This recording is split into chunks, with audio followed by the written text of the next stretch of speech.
വേനൽ അവധിക്ക് ശേഷം പുത്തൻ ബാഗും കുടയും ഒക്കെ ആയിട്ട് കൂട്ടുകാരെ കാണാനുള്ള ആവശ്യമില്ല കുട്ടിക്കൂട്ടം. എനിക്കറിയാം കുട്ടികളെ ആകർഷിച്ചു. വിപണിയും വളരെ സജീവമായിരിക്കുന്നു. കൊറിയൻ ബാഗുകൾ മുതൽ വ്യത്യസ്ത തരം ഷാർപ്പനർ വരെ ഇത്തവണ കമ്പോളത്തിൽ എത്തിയിട്ടുണ്ട്. സ്കൂൾ തുറക്കാൻ ഇനി അല്പ ദിവസങ്ങൾ മാത്രമേ ഉള്ളൂ. വിപണിയിലെ കാഴ്ച എന്തൊക്കെയാണ് നമുക്കറിയണ്ടേ? കൊച്ചിയിലെ വിപണികളിലേക്ക് ആൻമരിയ സണ്ണി ഒരു യാത്ര ചെയ്തതിനു ശേഷം തയ്യാറാക്കിയ റിപ്പോർട്ട്.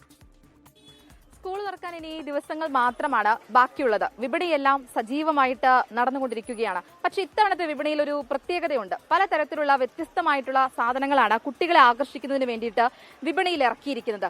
അതെന്തൊക്കെയാണ് എന്നറിയുന്നതിന് വേണ്ടിയിട്ട് ഞാൻ എത്തിയിരിക്കുന്നത് കൊച്ചി ബ്രോഡ്വേയിലാണ്. ഇവിടെ ഏറ്റവും വ്യത്യസ്തമായിട്ടുള്ള സാധനങ്ങൾ നമുക്ക് കയ്യിൽ ഒതുങ്ങുന്ന രീതിയിൽ നമുക്ക് മേടിക്കാൻ വേണ്ടിയിട്ട് സാധിക്കുമെന്നുള്ളതാണ് ബ്രോഡ്വേയുടെ ഒരു പ്രത്യേകത. എന്തൊക്കെ തരത്തിലുള്ള വ്യത്യസ്ത സാധനങ്ങൾ കൊണ്ടുവന്നിരിക്കുന്നത് എന്ന് നമുക്ക് ഇവിടെയുള്ളവരോട് തന്നെ ചോദിച്ചറിയാം. എന്തൊക്കെ തരത്തിലുള്ള സാധനങ്ങളാണ് ഇത്തവണ കുട്ടികളെ ആകർഷിക്കാൻ വേണ്ടി കൊണ്ടുവന്നത്? വെറൈറ്റി ആയിട്ട് കട്ടറിന്റെ ഷട്ടിൽ ടൈപ്പ്, പിന്നെ അതുപോലെ തന്നെ കട്ടർ ഹെലികോപ്റ്റർ ടൈപ്പ് കണ്ടോ, പിന്നെ ചെമ്പല്ലി കരിമീൻ എന്ന് പറയുന്ന പോലെ പേനുകളുടെ ഒരു കളക്ഷൻ, പിന്നെ അതുപോലെ തന്നെ കൊറിയൻ ബാഗൊക്കെ നന്നായി പോണായിട്ടാ. ഇത്തവണ ബാഗിൽ പ്രത്യേകത കൊറിയൻ ബാഗാണ്. എല്ലാവരും വന്നിട്ട് നന്നായി മേടിച്ചോണ്ട് പോകുന്നുണ്ട്. ഞങ്ങൾക്കാണെങ്കിൽ നല്ല സെയിലുണ്ട് കൊറിയൻ ബാഗിന്റെ തന്നെ. പിന്നെ ഇതുപോലെ കട്ടർ റബ്ബറൊക്കെ, പിന്നെ പൗച്ചുകള് മെസ്സിയുടെ ഇപ്പൊ വേൾഡ് കപ്പ് ഒക്കെ കഴിഞ്ഞല്ലോ മെസ്സിയുടെ, പിന്നെ അതുപോലെ തന്നെ പെണ്ണുങ്ങൾക്ക് ഇങ്ങനത്തെ ഒക്കെ ഇത് കൊറിയൻ ടൈപ്പ് തന്നെ തോന്നുന്നു. എങ്ങനെയുണ്ട് കച്ചവടം? എങ്ങനെയാണ്? ദൈവം സഹായിച്ചിട്ട് വലിയ കുഴപ്പമില്ല. എന്റെ ഈ കൊല്ലം പോയി കഴിഞ്ഞ ഇതിനൊക്കെ സെയില് നമുക്ക് കൂടുതലാണ്. വലിയ കുഴപ്പമില്ല. എന്റെ ബുക്കാണെങ്കിലും ഒരുപാട് ബുക്കൊക്കെ ഉണ്ടാവും. എല്ലാം കഴിഞ്ഞു. നല്ല സെയിലുണ്ട്, വലിയ കുഴപ്പമില്ല. കൊറിയൻ ബാഗ് എന്ന് പറയുന്ന ബാഗ് ഇതാണ്.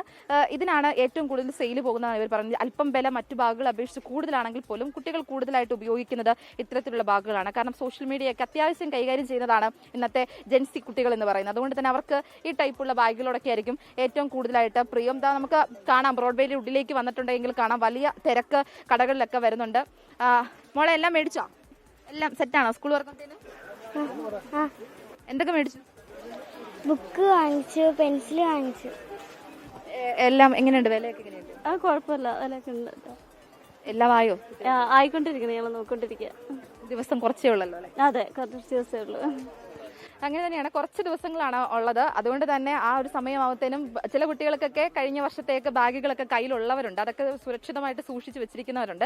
ചില കുട്ടികളൊക്കെ പുതിയ വെറൈറ്റി ബാഗുകളൊന്ന് പരീക്ഷിച്ചേക്കാം എന്ന് കരുതി എത്തിയേക്കുന്നവരുമുണ്ട്. എന്തായാലും കൊച്ചി ബ്രോഡ്വേയിലെ കച്ചവടം അങ്ങനെ പ്രകൃതിയായിട്ട് നടക്കുകയാണ്. പല വെറൈറ്റി സാധനങ്ങളും കുട്ടികളെ കാത്ത് ബ്രോഡ്വേയിൽ ഇങ്ങനെ ഒരുങ്ങിക്കൊണ്ടിരിക്കുകയാണ്. പലതും തീരാറായിട്ടുണ്ട്. അതിവേഗത്തിൽ വന്നാൽ അതിവേഗത്തിൽ പുതിയ കളക്ഷനുകളുമായിട്ട് നമുക്ക് സ്കൂളുകളിലേക്ക് വളരെ സന്തോഷത്തോടു കൂടി പോകാം.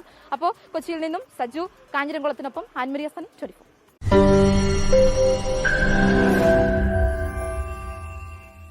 ലോകത്തെവിടെയായാലും ഏത് സമയത്തും 24 വാർത്തകളും ഓഗ്മെന്റഡ് റിയാലിറ്റി പാക്കേജുകളും എക്സ്പ്ലെയിനറുകളും വിശദമായി കാണാൻ ഞങ്ങളുടെ യൂട്യൂബ് ചാനൽ നിങ്ങൾക്ക് സബ്സ്ക്രൈബ് ചെയ്യാം.